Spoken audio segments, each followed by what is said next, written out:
ఒక బీదవాడు ఒక ధనవంతురాలైన అమ్మాయిని పెళ్లి చేసుకోవాలని ప్రేమించాడు. ఈ బీదవాడు వెళ్ళాడు, నువ్వు చాలా అందమైన నువ్వు, నేను ఎంతో ప్రేమిస్తున్నాను, నీ జీతం ఎంత అని అడిగింది ధనవంతురాలు. ఒక 60,000 సంపాదిస్తాను. చూడు, నీ 60,000 నాకు ఒక రోజు ఖర్చుతో సమానం. 30 రోజులు ఇంకా నడవాలి, ఎక్కడిని తీసుకొస్తావు? దయచేసి ఇలాంటి ఆశలేం పెట్టుకోకు, నీ జీతం నాకు సరిపోదు. ఐ కాంట్ లవ్ యూ, నేను నిన్ను ప్రేమించలేను, నిన్ను పెళ్లి చేసుకోలేను.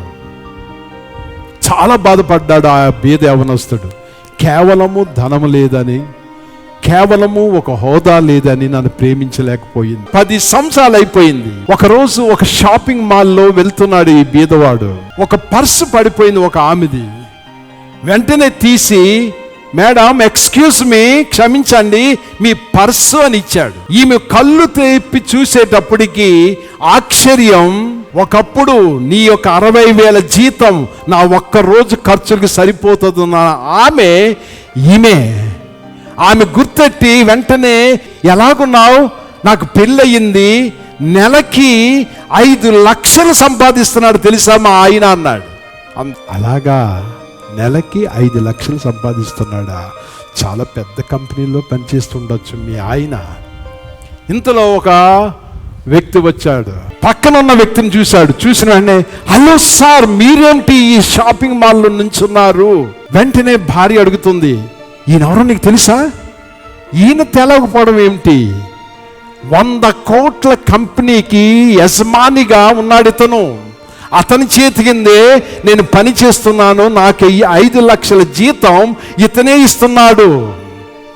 ఒక్కసారిగా ఆమె కళ్ళు పెద్ద అయిపోయాయి.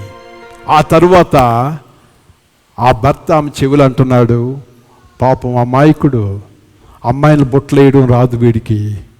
ఒక అమ్మాయిని ప్రేమించాడంట, ఆమె నువ్వు బీదవాడు అని చేసుకోనందంట. చాలా సంపాదించాడు, కానీ ఆమె మీద ప్రేమతో ఇంతవరకు పెళ్లి చేసుకోలేదు. ఆ అమ్మాయి ఎంత అదృష్టవంతురాలు అయి ఉండేదో ఇతను పెళ్లి చేసుకుని ఉంటే. ఏది ప్రేమిస్తున్నావు? హోదానా, స్థాయినా, ధనానా?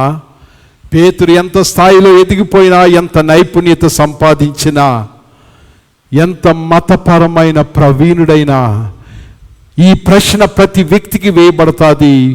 పేతురు, నీవు నన్ను ప్రేమించున్నావా?